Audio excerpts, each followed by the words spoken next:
Bisector को थोड़ा सा और बताते हैं, जरा सुनो ना। बाइसेक्टर का इक्वेशन बता रहे थे हम, ये बता रहे थे कि अगर ये दो लाइन है a1x plus b1y plus c1 equal to 0, a2x plus b2y plus c2 equal to 0, इस दो लाइन का यदि ये एंगल बाइसेक्टर है, मतलब जो एंगल को आधा आधा काटे उसको एंगल बाइसेक्टर बोलते हैं। ये जो ब्लू वाला लाइन है, इस बाइसेक्टर का इक्वेशन लिखना है जिसमें ओरिजिन है, उसको कैसे लिखना है। क्वेश्चन बस ये लिखा हुआ रहता है कि इस दो लाइन के लिए उस रीजन का एंगल बाइसेक्टर लिखिए जिस रीजन में एंगल है, ओरिजिन है। Find bisector of angular region which contain origin for two lines, line दो को लिखा रहेगा, समझे, यही क्वेश्चन रहेगा। तो इसको बनाने के लिए अगर हम नहीं समझेंगे इसको तो नहीं बनेगा फिर, क्योंकि तुम देखो दो ही बाइसेक्टर का इक्वेशन लिखते हैं, एक बार प्लस लेके बार, तो जो बहुत किस्मत वाला होगा वो तुक्का मार देगा, बना देगा ये गोल इसमें से कोई, या तो प्लस वाला लेके बना देगा या तो उसका सही हो जाएगा या गलत। यही दोनों में से कोई ओरिजिन कंटेनिंग बाइसेक्टर होगा। बात समझ रहे हैं?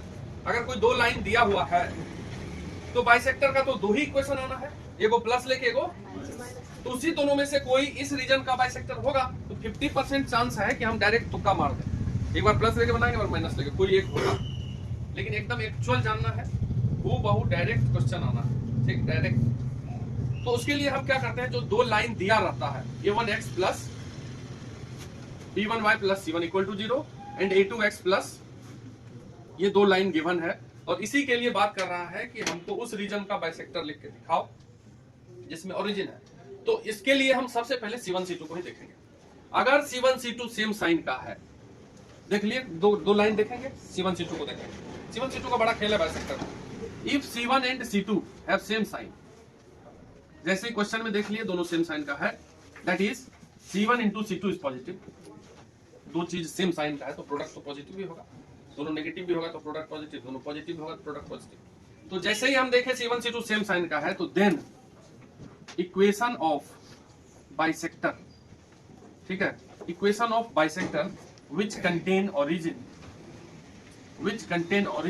इज, तब बाइसेक्टर जिसमें ओरिजिन है जिस रीजन में, उसका बाइसेक्टर का इक्वेशन क्या होता है जब c1 c2 का साइन सेम होता है, तब पॉजिटिव वाला a1x plus b1y plus c1 upon root under a1 square plus b1 square equal to a2x plus b2y plus c2 और root under a2 square plus b2 square.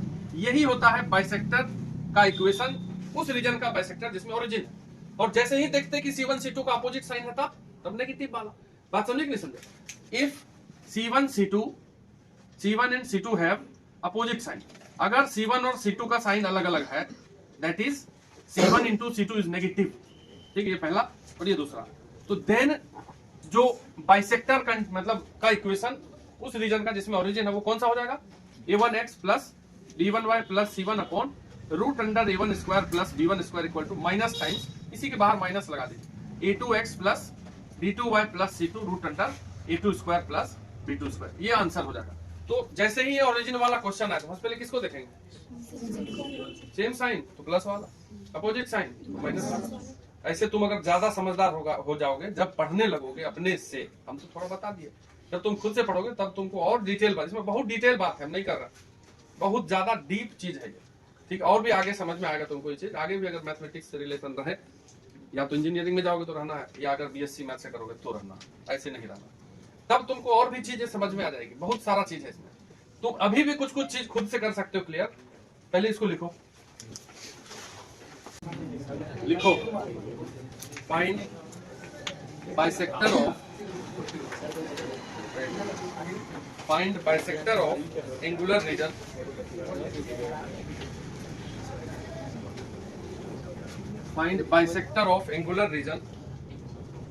containing origin, bisector of angular region containing origin for the lines, containing origin for the lines 3x plus 4y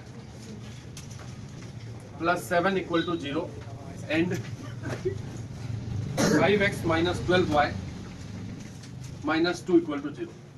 अब ये एकदम छोटा सा question, कुछ नहीं है, बस ये पूछा है कि उस रीजन का बाइसेक्टर लिखो जिसमें ओरिजिन है। तो सबसे पहले क्या चेक करोगे, अपोजिट साइन है, दिख रहा ना, तो माइनस वाला आंसर होगा।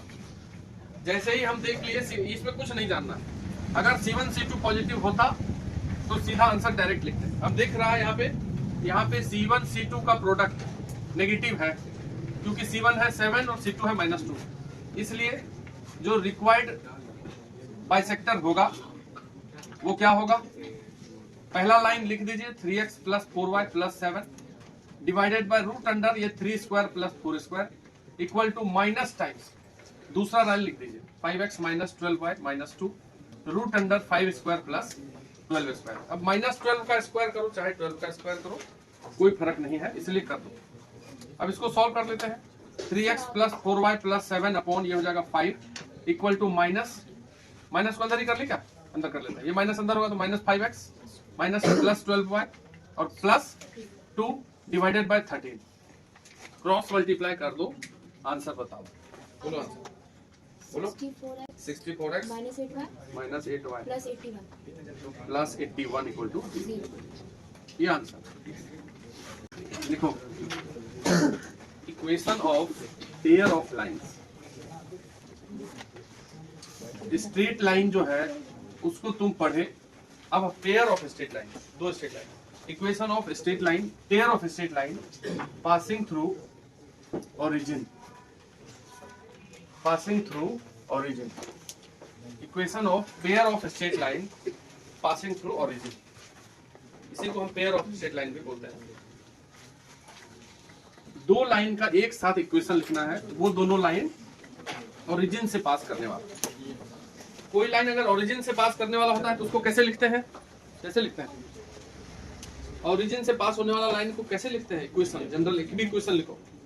अगर कोई स्ट्रेट लाइन पढ़े और वो ये नहीं बता पाए कि कोई लाइन ओरिजिन से पास करता है तो कैसे लिखते हैं? ओरिजिन से पास करना मतलब 0 0 उसको सेटिस्फाई कर देगा, तब ना ओरिजिन से पास कर रहा है। इसमें 0 0 रखोगे तो सेटिस्फाई करेगा? नहीं करेगा। इतना बड़े हो गए हो, यहाँ 0 रखेंगे, यहाँ 0 रखेंगे तो 0 = 0 + c होता है, तो सेटिस्फाई करने के लिए किसको हटाना पड़ेगा? तो 20 बार बताए होंगे कि किसी लाइन में अगर y और x का केवल टर्म हो तो वो कहां से पास करता है? ओरिजिन से। कांस्टेंट अलग से नहीं होना चाहिए, नहीं पता है। तो कोई लाइन अगर ओरिजिन से पास कर रहा है तो कैसा होता है? y = mx, +c नहीं रहेगा, -c नहीं रहेगा, क्योंकि वो +c -c क्या होता है? y एक्सिस पे इंटरसेक्शन पॉइंट नहीं। अगर मान लो y = 2x + 1 लिखा हुआ है, इसका मतलब ये लाइन y एक्सिस पे 1 को काटेगा, यहाँ जो है 1। अगर -1 होता तो यहाँ से काटता, अगर यहाँ कुछ नहीं है तो यहाँ से जाएगा। यही मतलब होता है, और क्या होता है? तो तुम लोग कम से कम कॉपी को पढ़ा करो। स्ट्रेट लाइन पढ़ा दिए हैं, उसका टेस्ट दिया करो। टेस्ट नहीं देना है तो अभी तक में जय को पेपर भेजे हैं तुमको मोबाइल पे या दिए हैं प्रैक्टिस के लिए, उसी को वापस से बनाओ पहले, और कॉपी में जो क्वेश्चन है उसी को। पेपर देते हैं ना, कल भी 20 क्वेश्चन दिए, ऐसा और भी दिए होंगे ना, उसको एक जगह कर लो, उसको बनाओ, उसका सोल्यूशन देखो। पहले भी प्रैक्टिस के लिए दिए थे ना कुछ पेपर, और दे देंगे, उसको कम से कम पहले करो तो तुमको एक बेसिक आइडिया आएगा। अब कुछ आइडिया है नहीं, चले हम इधर बवार है तो क्या हो जाएगा? कल कितना? तो पेयर ऑफ लाइंस का इक्वेशन लिखना है जो ओरिजिन से पास कर रहा है। तो मान लीजिए दो लाइन ऐसा है, जो दोनों लाइन कहां से जा रहा है? तो एक का इक्वेशन मान लो y = m1x और दूसरे का मान लीजिए। अब इसी दोनों को एक साथ लिखना है, अलग अलग है। चलो, यदि कोई तुमको बोले कि कोई एक ऐसा इक्वेशन लिखिए जिसमें ये दोनों सॉल्यूशन आ जाए, ऐसा इक्वेशन लिख के बताओ जिससे ये दोनों सॉल्यूशन सामने आ जाए। कौन सा सॉल्यूशन? x = 2 और x = 3। तो कैसे लिखेंगे बताओ? हम ये बोल रहे हैं कि ऐसा, अच्छा चलो पहले एक को ऐसा सॉल्यूशन लिखो, ऐसा इक्वेशन लिखो जिसका ये सॉल्यूशन हो। क्या लिखेंगे इक्वेशन? लिखेंगे x - 2 = 0, इसी का ये सॉल्यूशन है, तो सब लिख देगा। अब हम बोल रहे हैं कि नहीं, एक ऐसा इक्वेशन लिखो जिसके ये दो सॉल्यूशन। क्या लिखेंगे? क्वाड्रेटिक ही लिखना पड़ेगा ना। कौन सा क्वाड्रेटिक?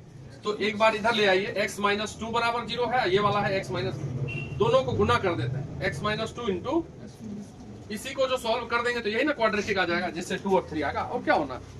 ये बात समझते हो कि नहीं समझते? देखिए हमारे पास दो इक्वेशन है अलग अलग, एक है y = m1x, ये है ना, इसको क्या लिख सकते हैं? एक तरफ ले आए तो ये लिख सकते हैं, ये पहला लाइन हुआ, और दूसरा y - m2x = 0। अब हमको कंबाइंड इक्वेशन लिखना है, समझे कि नहीं बात को? क्या बोल रहा है? अगर कंबाइंड इक्वेशन लिखना, ये सेपरेट हो गया, combined equation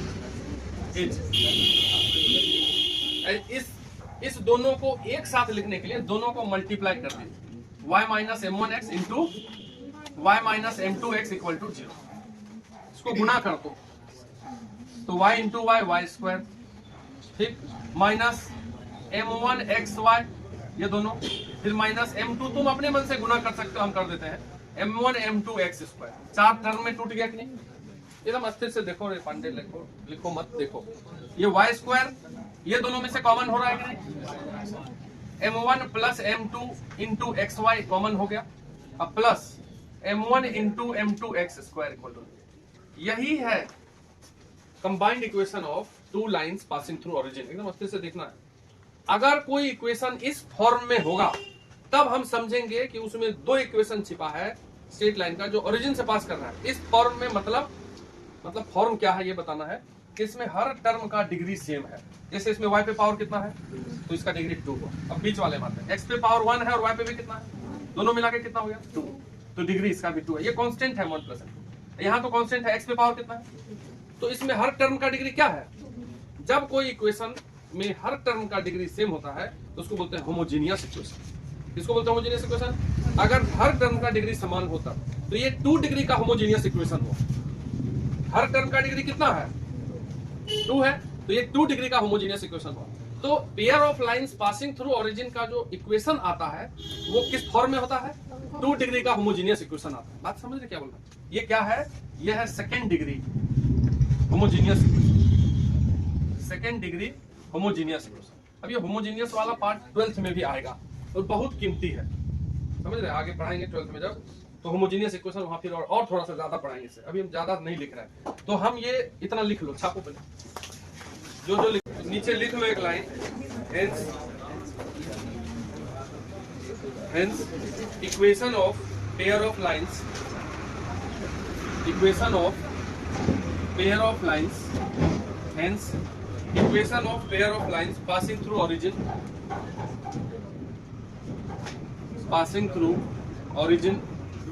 hence equation of pair of lines passing through origin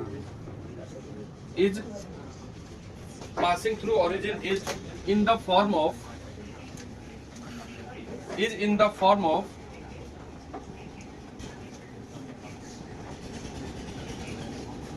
ax square, in the form of ax square plus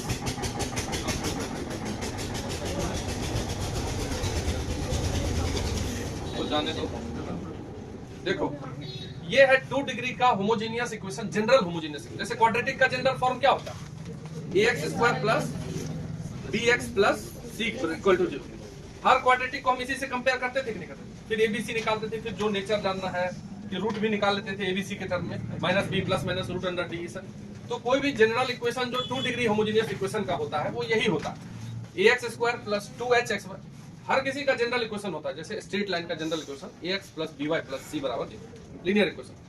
अब pair of straight line passing through origin का ये हो गया 2 डिग्री होमोजेनियस इक्वेशन। सर्कल का भी general equation होगा, parabola का भी होगा, सबका होगा, ठीक है। तो अगर कोई इक्वेशन है जो pair of lines passing through origin को प्रेजेंट कर रहा है वो इस फॉर्म में होगा। समझ रहे बात को? इसी से हम कंपेयर करेंगे इसको और तब जाकर के जो निकालना होगा वो निकालेंगे। तो लिख लीजिए ये वाला इक्वेशन। ये कौन सा इक्वेशन है? जनरल इक्वेशन है, general equation of second degree homogeneous equation, ठीक। General form of second degree homogeneous equation. Second degree homogeneous equation का ये जनरल फॉर्म है। इसी फॉर्म में जितना भी pair of lines passing through origin होता है वो इसी फॉर्म में आता है।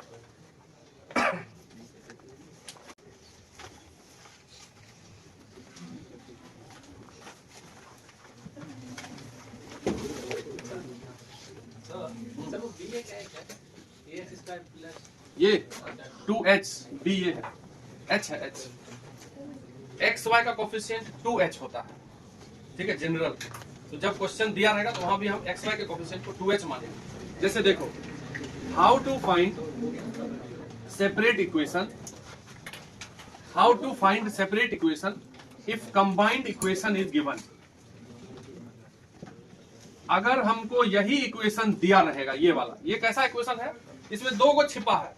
कोई बोलेगा कि वो दोनों बताओ जिससे ये मिलके बना है, जैसे ही 2 डिग्री का होमोजेनियस इक्वेशन आएगा तो वो कितना इक्वेशन को रखा हुआ है, तो पूछेगा कि इसमें कौन कौन इक्वेशन है, सेपरेट इक्वेशन बताओ, कैसे निकालेंगे ये बताना है। तो जैसे मान लो लेट कंबाइंड इक्वेशन इज, यही मान लेते हैं कि कंबाइंड इक्वेशन है कौन सा, यही वाला ax square plus 2hxy plus by square equal to, जैसे ये इक्वेशन मान लिया इसमें 2 गो है, समझ रहे बात, कौन सी 2 गो है, लाइन का equation passing through origin y equal to m1x y equal to m2x, मतलब 2 को m निकालना पड़ेगा इससे सॉल्व हो। m क्या होता है, height upon base tan theta, उसी को ना स्लोप बोलते हैं। तो अगर हमको 2m चाहिए तो m का क्वाड्रेटिक इक्वेशन बनाना पड़ेगा इसको, अगर तुमको 2x चाहिए तो x का क्वाड्रेटिक इक्वेशन बनाना पड़ेगा कि नहीं, और m होता है tan थीटा और उसको बोलते हैं p अपॉन b, मतलब ऊंचाई हाइट अपॉन बेस।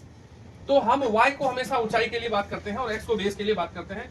इसी इक्वेशन को यदि हम डिवाइड कर दें, डिवाइडिंग बाय एक्स स्क्वायर दोनों तरफ, तो ये हो जाएगा a एक्स स्क्वायर कट गया कि नहीं, चलो लिख देते हैं a x square by x square plus 2hxy upon x square plus by square upon x equal to 0। तो ये हो गया a एक्स स्क्वायर कट गया प्लस ये क्या बन गया 2h, एक x कट जाएगा कि नहीं, क्या बच गया y बाय एक्स, और यहाँ पे क्या बन जाएगा by बाय एक्स का होल स्क्वायर इक्वल टू 0। अब तुम ये जो y बाय एक्स है ना, इसको मान लो कि ये m है, स्लोप है, तो y बाय एक्स की जगह अगर हम m रख दे, रखते रहो, ये हो गया a plus 2hm plus bm square equal to 0। तो एक बार और इसको पहले लिख देते हैं, bm square plus 2hm plus a equal to 0। अब ये बताओ क्या निकला, ये m का क्वाड्रेटिक है कि नहीं, ये देखो b तो कांस्टेंट है, h भी कांस्टेंट है, a भी कांस्टेंट है, तो m का क्वाड्रेटिक सॉल्व होगा तो m ही ना आएगा 2 को, और जो m आएगा 2 को, मान लो यहाँ से m1 m2 आ जाएगा, आएगा, अभी क्वेश्चन करेंगे। तो जो m1 मान लो 2 आया, m2 3 आया, तो इक्वेशन हो जाएगा y बराबर m1x, जो पहला m आया इसमें रख देंगे, और y बराबर m2x, यही ना सेपरेट इक्वेशन, तो ऐसा ही ना होगा। हमारा मेन टारगेट है m1 m2 निकालना, yx थोड़ी निकालेंगे। तो जब हमको कंबाइंड इक्वेशन सामने आएगा तो उसको किससे डिवाइड कर देना, एक्स स्क्वायर, तो y बाय एक्स को m पुट कर देंगे और m का क्वाड्रेटिक बन जाएगा, और 2m निकाल के सेपरेट इक्वेशन में जाकर रख देंगे दोनों। अगले क्लास में क्वेश्चन करेंगे, ठीक है, और कल अपना वोट गिराइए, परसों मिलेंगे।